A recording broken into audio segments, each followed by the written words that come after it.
this? Donna Smith, aka Lady D. I'm trying to cool down my situation right here before it gets too hot and hotter than it is and burn you guys out of this video. But anyway, I am here with some afternoon thoughts, trying to share some conversation with you guys. I hope everyone is doing great. Yes, today is a hot one, okay? It is, I don't know what's going on, but yeah, it's a heat wave today. And I am, trying to enjoy it, trying to situate this so that I can see you guys better and you can see me. But anyway, how's everyone? I am here on what is this? This is a Thursday afternoon with some afternoon thoughts. I'm a little later in the afternoon today because I kind of got out later for my break, but it's all good. And I was going to take a little walk, but it's just a little too warm. And I had to get this in with you guys. So, gotta do what we gotta do. Anyway, I wanted to talk a little bit about, I was having a little conversation with some ladies about, is new all bad? Something like that. And where that stemmed from is we were having a talk about, when you're in a situation and you bring newness, freshness, something different to your bedroom with your partner. You bring something new and refreshing to your partner. And it could be um, some new toys, it could be a new position, it could be, a new movie, it could be newness all over the camp. Bye. Sorry, I got somebody. They shying away from the camera because they know I'm doing my video, but I'm saying bye. But anyway, it can be newness in all different arenas, right? That they just want to try, um, in the comforts and the privacy of you and them. And then when you do that, the person turns around and go, why are they all of a sudden wanting to throw some kinky new stuff into our bedroom? They must be doing something else. And, this is not something you talked about when you first got together. Perhaps you've been together 6 months, perhaps a year, and you just want to entice um, some of your clap clap, some of your clap clap. You want to make it more exciting. You want to entice the person. You want to seduce them in a different kind of way. So you don't talk about this, you just spring it on them. And perhaps you read a book, perhaps you watched a movie, perhaps you were talking to someone who brought up the conversation and you was like, wow, I'll try that. And you just wanted to bring that home. It does not always mean that a person is doing other things with in someone else or got it from someone else. That's not the case all the time. It could just be that they're very inquisitive and they're listening to their pleasers. Some are just absolute pleasers and they do their homework with researching and trying to find out the different ways to do this, um, the right way to do that, maybe adding some more onto this or that. And then they gauge from their mate if that's a turn on or a turn off because some things you may bring out there your mate may not like. Some things that you carry on, some people carry certain things from a previous relationship into their new relationship, and their thing is, well, my partner before loved this, so perhaps everybody will love this. and then you try it on the new person and they're like, "Ugh, I don't like that. Don't do that to me anymore." No. And so you're like, your bubble's busted. So you have to find new ways to make things exciting with the new person that you are with, because every situation is different. This camera's getting hot, y'all. I hope we don't leak off. If we do, I apologize, and it's because of the heat, so don't get mad at me. Um. Anyway, yeah. So they want to bring certain things into the situation with you now from an old relationship, and then that's not good. That's not good. Now you all have skills and experience. So, with experience comes, things you've done and you've learned along the way, and you're more experienced in that field. So you bring that towards, the next thing you get into, and it's like, wow, wow, yeah, that was cool. But never let it be known that you're bringing something else from another relationship into your bedroom and you want to try this on them. No. But we're talking about someone who has really researched, found out some stuff, decided that I'm going to spring this on my mate and see if they like it. And then the mate starts to jump to conclusions as to, well, you perhaps must have gotten that from somebody else because you wasn't doing that before. And by you not doing that before and you doing that now with me, you must, what, you cheating? And instead of them just enjoying in the moment what they actually are getting, they want to blame you. What is new? Is new bad? No. New is good. New is good. So, a person shouldn't have to sit up and explain to you why they are trying something new, where they got it from, what magazine, what movie, what conversation. They shouldn't have to explain that. Just enjoy the newness. Enjoy how it's making you feel in the moment. Enjoy the ability to experience something so wonderfully great that you hadn't had before with this person. And now all of a sudden, woola, they got some tricks for you, and I think that this will help a lot of tension and stress from people who want to try new things but are apprehensive about doing it due to they don't know how their mate will take it. They don't know what they're going to be accused of in the midst. And that's why it's great to appreciate when you do have someone that you do deal with that you can talk to. You can open up and talk to about certain things even before they happen, about certain, sitting up and trying new things, or how open that person is and curious, and, let your personality be known and shown. I'm not saying on the first date you just break out talking about all the tricks you got in your bag and what you like to do. No, that'll scare somebody away. They'll think that they didn't got involved with something really, really, really, really worth running from.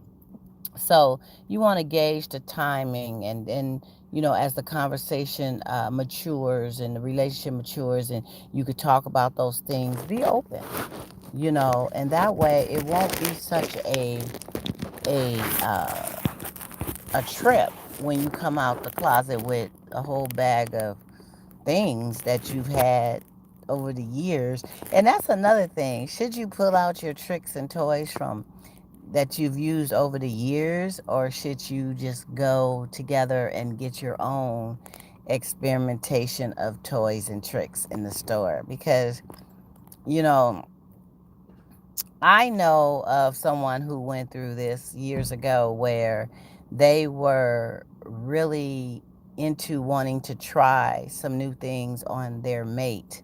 And they had toys and stuff that, they would wash off and put in their drawer and keep. They had them for quite a while and hadn't used them in quite a while. So they wanted to use them on their mate, and their mate got really offended at the fact that you're bringing out these used toys that you probably perhaps have used on someone else. And no, that's a turnoff. And I can't say that should have been a turn off. I think that person is just thrifty and saving certain things that they've used. It doesn't necessarily, some of them could have been new things that they may have even tried to use on themselves. Now they have someone that they are with like that, and they say, oh, hey, let's both try this on me or you or us, and they bring them out. So if you're open and you're into that, that's just like, I would say, a woman who all of a sudden decides that she wants to pop in movies that she has. She has these movies that are grown folk type of XXXX movies, and she pops them in, and the guy is laying there like, really? So, I mean, dudes, if she popped these movies, don't get caught up in worrying about how many dudes or how many girls or whatever. Look, if you're dealing with somebody that's of a mature age, trust me, you're not going to be there first. They had a life before you. They had experiences before you. They found out about themselves before you. Their likes, their dislikes, their kinkiness, their not kinkiness, all this stuff they found out before you. So you're not 15 and this is your first encounter with grown folk situations. No, if you're 45, 50, or 35, 40, in that range where you've lived some type of life, even 60, you have to respect the fact that that person had a life before you. Man, it's hot, y'all. I'm running my mouth a mile a minute, and it is hot, and it is hot, let me tell you. I don't even know how hot it is, but it got to be about where I'm at. Maybe it's about 85, maybe 90, but that's hot. I don't think it's 90, but it's about 85. It's hot. But anyway, so they are judging you based on your experiences you had before them. Look at here. If you so preoccupied and worried about what that person did before you, and you are both of a mature age, you need to sit down somewhere. Because everybody has a story and a life before the other, and they don't even need to bring all that to you.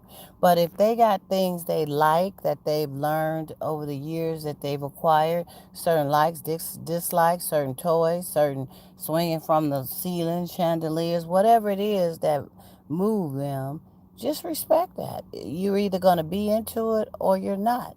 It has nothing to do with where they got it from or where they learned it from or how many guys they did it to or how many girls he did this to, or all of a sudden he's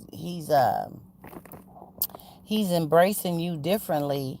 He may be holding you differently, he may be flipping you differently, he may be coming up with a new position, he may be down there longer, whatever it is, he may be doing different tricks with stuff. Embrace it, enjoy it.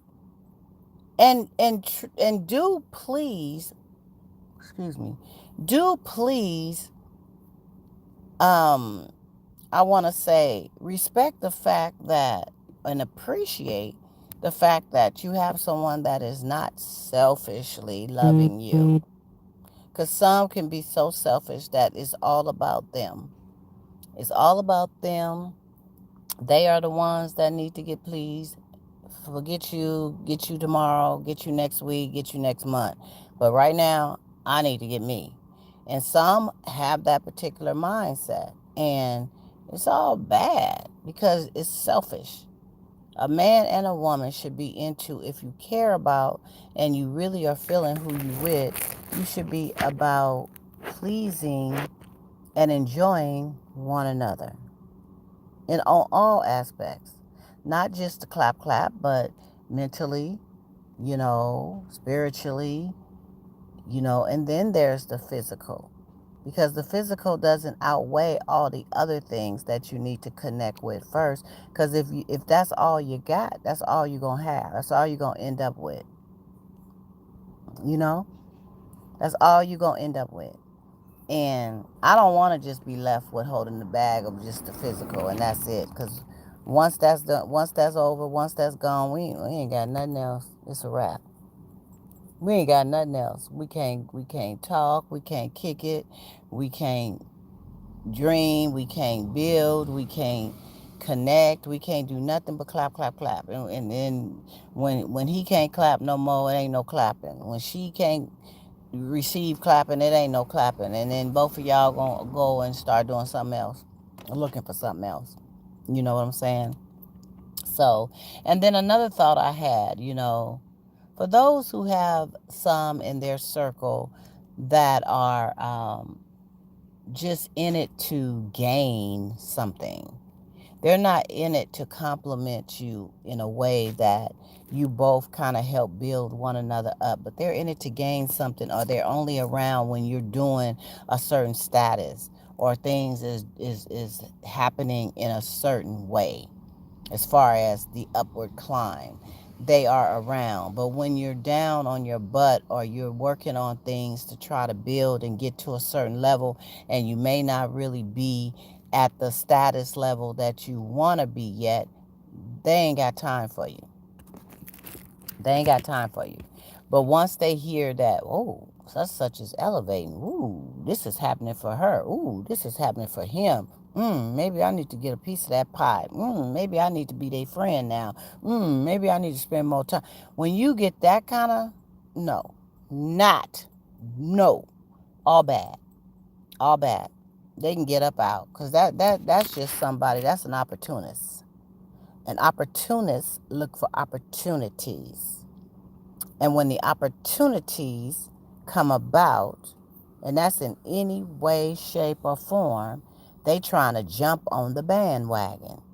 But where were they when the struggle was real? Where were they when you didn't make six figures? Where were they when you was trying to build your empire? Where were they when you was sitting up there crying at night because things wasn't happening as fast as you wanted them to?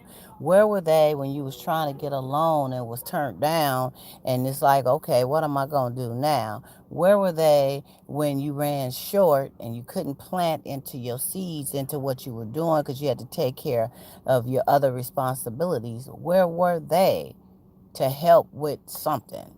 Where were they? Where were they to listen and lend that ear when you just needed that friend to hear? Where were they? Because sometimes we just need a friend to hear. And sometimes their insight will help us through what we're going through and what we need to try to balance ourselves with. Where were they? But they want to be on the bandwagon now. Bump me, miss me, nada. No, no, no, no.